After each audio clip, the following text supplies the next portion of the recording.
En ese sentido, Beatriz Leisegui es una persona ideal para conversar, ex subsecretaria de Comercio Exterior, es catedrática del Instituto Tecnológico Autónomo de México, investigadora y ahora también asesora de empresas particulares. Esta es una conversación que tuvimos con ella recientemente y que creo que será de interés para usted. Bienvenidos a la Visión Global de Excelsior. Yo soy José Carreño Figueras y en esta ocasión hay un punto muy especial, una conversación muy especial sobre un tema que es complicado o que parece, sobre un tema que es ignorado frecuentemente y sobre un tema sobre el que todos y en el que todos deberíamos tener algo que decir. Comercio internacional, los bloques internacionales de comercio parecen ahora lo que está empujando al mundo, sea desde la Alianza Transpacífica, sea la Unión Europea, sea la Alianza del Pacífico, que ahora está de moda. Para conversar sobre este tema, para tratar de aclarar muchas de las cosas que están ocurriendo y cómo nos afecta a los mexicanos, está con nosotros Beatriz Leisegui, ex subsecretaria de Comercio Internacional y actualmente asociada, analista, agrupada también en la organización SAI Comercio y Leyes y Derecho, ¿se llama así? Derecho y Economía. Derecho y Economía, gracias. que es temas internacionales, especialmente, evidentemente, la iniciativa privada de México. Beatriz, muchas gracias por estar con nosotros. Uno de los temas importantes en los últimos meses, para no decirlo de otra manera, la Alianza del Pacífico, integrada por Chile, Colombia, Perú, México y aparentemente en poco tiempo Costa Rica, ha ganado tal tracción que tiene 11 observadores. Esto es Estados Unidos, China, Brasil, Australia, etcétera. La atención es enorme. ¿Por qué?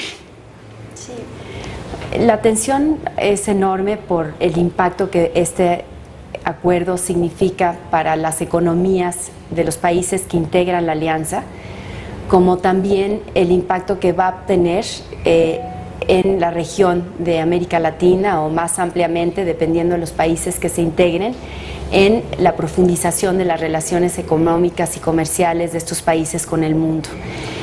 Esta alianza tiene la virtud de que parte de los tratados de libre comercio que ya existían entre los países miembros de la alianza y va más allá de lo pactado ahí.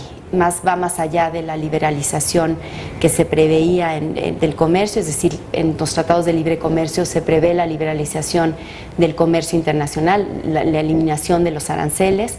Habían algunos rubros donde habían excepciones, en la alianza se ha ido más allá y se liberalizan sectores que estaban excluidos de estos acuerdos comerciales en largos plazos, pero se prevé, digamos, una mayor apertura que es importante para los países. Y más importante todavía que esto, Pepe, es que se prevé la comunicación entre los acuerdos, lo que se llama la convergencia de acuerdos comerciales o la acumulación de origen, digamos. Pero sí.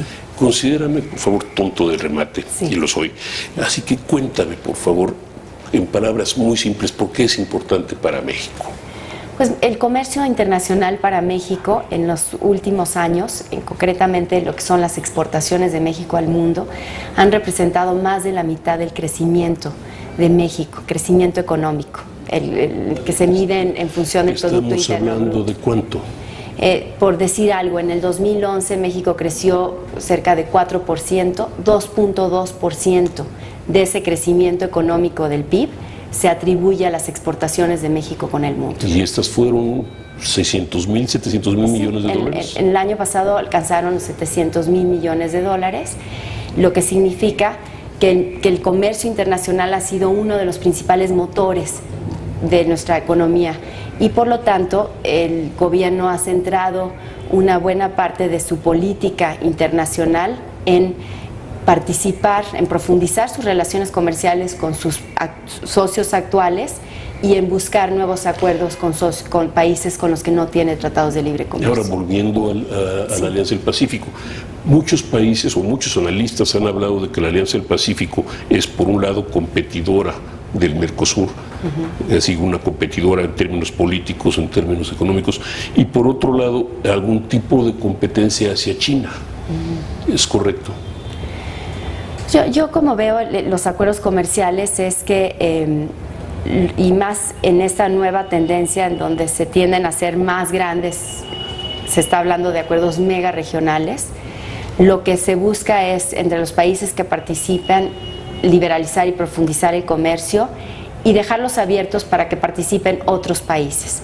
Es decir, la Alianza del Pacífico tiene una estructura, está pensado para que precisamente puedan participar los países que quieran unirse a la alianza. Ahora, han exigido como mínimo para poder participar en la alianza el que sea un acuerdo, el que estén dispuestos a adherirse al nivel de ambición que contempla este acuerdo y que por lo menos exista un tratado de libre comercio previo entre los países que participan en la alianza. Eso quiere decir que si en un futuro Brasil como participa ya como observador, o Uruguay o Paraguay, que también son parte del Mercosur, o Estados Unidos o Japón o España o Australia o Nueva Zelanda, en fin, todos los países que han decidido participar como observadores quisieran formar parte de la alianza, los países de la alianza no contemplan una exclusión para que eso ocurra.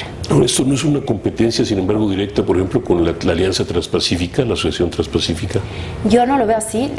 3 de los 4 países de la alianza están participando también en el acuerdo de asociación transpacífica, en donde lo que va eventualmente también a pasar es que se van a crear relaciones más amplias y van a poder integrarse mejor los mercados entre más participen los países en estos acuerdos. Entonces yo no lo veo como una competencia, al contrario, son acuerdos que entre más ambiciosos sean, entre más dispongan también sean abiertos para que otros países se adhieran, eventualmente podrían generar mayor comercio entre los países participantes. Sin embargo, la Alianza Transpacífica en alguna forma es vista también un poco como una raya en el agua respecto a China, porque es uno de los países que están ausentes de China, el TPP. Del TPP. Pues sí, se ha considerado, el TPP no ha excluido a China, se ha visto como un acuerdo en el que Estados Unidos está tratando de tener un mayor acercamiento con los países de Asia. China no está excluido tampoco, si eventualmente quisiera participar lo podría hacer. Ahora llama mucho la atención. Pero tendría que cumplir condiciones que ahorita no le funcionan. Exacto. Tendría que cumplir condiciones, pero cada vez se han ido adhiriendo más países. El nuevo anuncio de que Corea también está contemplando participar en este acuerdo muy amplio, pues llama la atención. Ahora, ¿cómo se van a traducir estos acuerdos? ¿Qué disciplinas van a tener? ¿Cómo van a interactuar con el marco multilateral del comercio? Es uno de los temas que preocupan a nivel internacional a los analistas, porque también están conscientes que si son acuerdos que establecen demasiadas restricciones, pudieran también desviar el comercio y no contribuir a que se produzca más comercio en el mundo. Entonces, hay preocupaciones de cómo estos acuerdos megaregionales, como así se les conoce actualmente, van a acabar, qué es lo que van a acabar teniendo como disciplinas, qué impacto van a tener en el comercio internacional y qué impacto van a tener respecto a los países que quedan fuera de estos acuerdos, porque muchos jugadores grandes como es la India, como es China, como es Brasil, no están participando. Entonces, ¿qué va a pasar? ¿Cuál va a ser la relación entre estos acuerdos megaregionales y estos países? Si esto va a contribuir a que se retomen las negociaciones a nivel multilateral que han estado frenadas en los últimos años.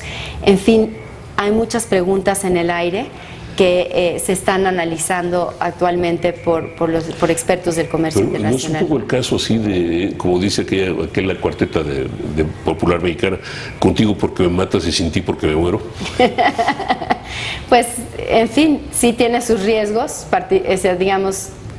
La participación de México en estos acuerdos tiene que buscar en todo momento que su situación comercial no esté mejor, o por lo menos igual de lo que tiene actualmente en sus acuerdos bilaterales y regionales. Entonces, tiene que buscar que lo que está en la mesa vaya más allá y profundice sus acuerdos comerciales con estos países y que no pierda su situación de preferencia que tiene actualmente con los acuerdos bilaterales y regionales. Quería preguntarte si desde que el Tratado de Libre Comercio con Estados Unidos hubo un impacto enorme, no solo en la parte de comercio mexicana, en la parte de economía, sino en la parte social, la parte política.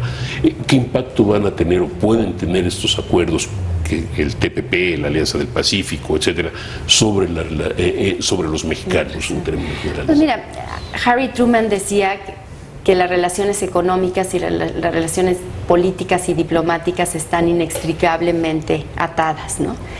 Y la participación de México y la presencia en estos acuerdos comerciales, sí, digamos, si concluyen y tienen el grado de ambición que está previsto que tengan, van a necesariamente también tener un impacto en la posición de México en la esfera global, en su liderazgo, el que la Alianza del Pacífico genere la atracción para que otros acuerdos, para que otros países se sumen, para que tengamos la integración tan querida y tan esperada en América Latina, que se ha buscado, pues va a tener un impacto a que México tenga mayor presencia y liderazgo en América Latina. La pregunta es, ¿podemos aislarnos, excluirnos de esos tratados, de esos acuerdos, de esos movimientos? Yo diría que de poder podríamos, pero yo considero que sí que es conveniente que México esté presente en estos acuerdos,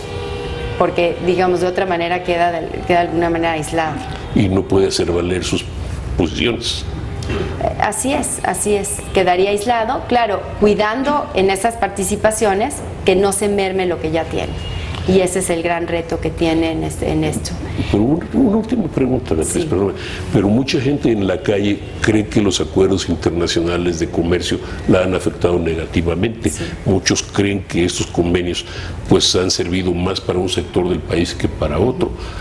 ¿Cómo podrías decirles, sabes qué, necesitamos hacer más acuerdos comerciales porque de otra manera ese sector que se ha beneficiado ya no se va a beneficiar? Pero para la gente de la calle, ¿qué hay? Mira, para la gente de la calle, que yo diría que es el consumidor, ciertamente han sido los grandes ganadores de los acuerdos comerciales. Si uno analiza el impacto que ha tenido en los precios de muchos de los productos donde hay mayor competencia en nuestro mercado, ve uno que la inflación de esos productos ha sido mucho menor que aquellos sectores donde no hay competencia y han estado cerrados a la competencia internacional. Entonces, para el ciudadano de a pie, yo diría que los acuerdos comerciales le ha traído mucho más posibilidades, mucho más productos en el mercado y opciones de mayor calidad y de mejor precio que antes, cuando éramos una economía cerrada y donde sus alternativas eran mucho más limitadas. Pero permíteme darte una contra muy rápida. Sí. Por ejemplo, estamos en septiembre, las banderitas son de fabricación china. Las banderitas mexicanas son de fabricación china. Si para muchos mexicanos eso es un golpe. Bueno, pero si la banderita china le cuesta al que la quiere comprar el consumidor 10 veces menos, claro, siempre que sea comercio legal, estoy diciendo, ¿no? O sea, porque también todo esto parte de la base que no es contrabando y que la banderita china entra en condiciones legítimas y no con comercio desleal que puede afectar a los productores, ¿no? Ahora, estamos hablando del ciudadano a pie y el consumidor. Yo diría que hay grandes retos del lado de los productores y de las empresas, acuerdos comerciales.